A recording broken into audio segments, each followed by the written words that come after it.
This is an electric car, the Mitsubishi Miev. This is Tiff Nadell, and this is a shopping centre in Newcastle upon Tyne, which is about there.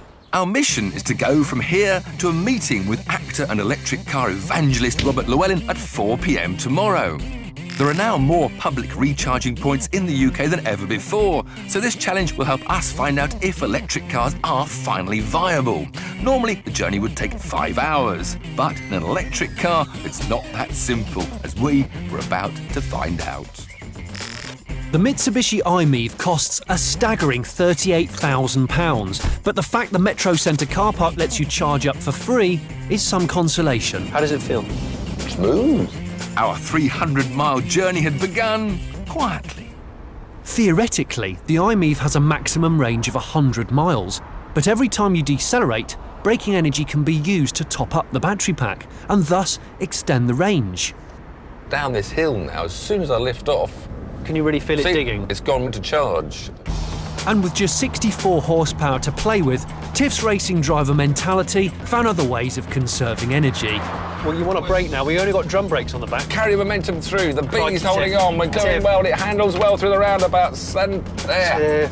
Tiff. Yeah, but think how much power I saved. I'm going to go full throttle. No, Look at that. No, Look at don't. that. 1 bar. Oh, no. We've got 6.5 miles to go. And how many bars have we got? 1. And how many miles per bar? 4. So it was out with the enthusiastic driving and in with the slow, desperately trying to nurse the car to our roadside cafe recharge.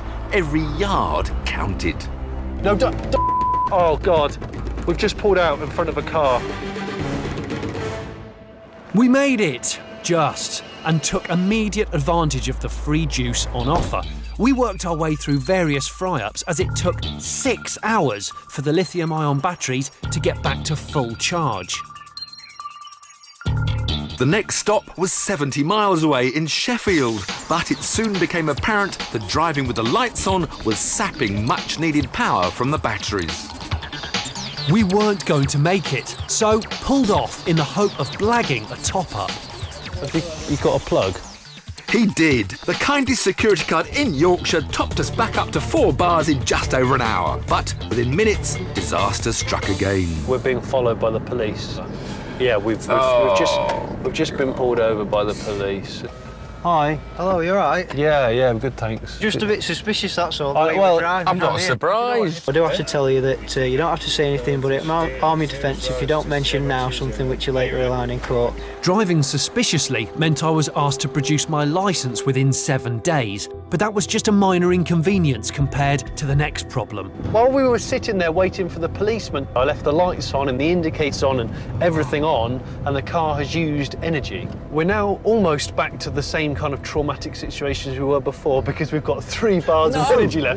No. Yeah, we've got 3 bars. Seriously. Oh, don't do that. We're in so much trouble. We're doing 33 on the M1, by the way. We limped the last 20 miles to the recharge. This 140-mile leg would take a normal car 3 hours, but it had taken us 1 day. Then we faced another 6-hour fill-up. Slow, but par for the course for electric cars. Day 2, and without the need for energy-sapping lights, Nadell hit an eco-sweet spot. Oh, that is textbook. That is lovely. Over 50 miles an hour and charging. We even established that electric cars can sit at motorway speeds. Hey, Johnny, we're doing 70 miles an hour on the motorway. Feels good. Good.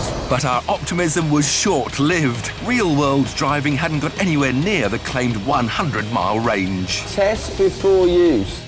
Staring down the barrel of another 6-hour recharge in Leicester, it dawned on us that to make our appointment with Robert Llewellyn, the only Miev user we know, we were going to need some help. There was nothing wrong with the Miev. It's just we needed an internal combustion piggyback to get us back on schedule. Lovely, sir. Thank you, Chief. So, how does a man who actually lives with an Miev cope with the car every day? Well, I mean, we genuinely use it every day.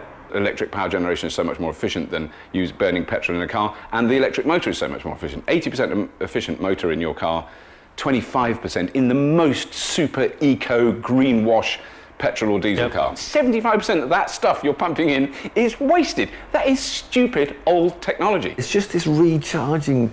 People I've spoken to who've used electric cars for the last decade, you know, they use it to go to the shops, to go to the schools, and pick up all those things. They're going to go, we're driving to Idaho from California, and we're not going to use the electric car. So you have to have 2 cars? They rent a car. And there's the essence. Electric cars are not a complete solution.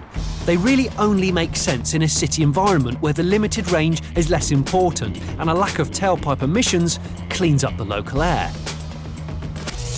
We've learnt everything, don't you think? Yeah, I think we Give up the mission. I think let's have a Ruby Murray instead. Go and find a hotel. You drive.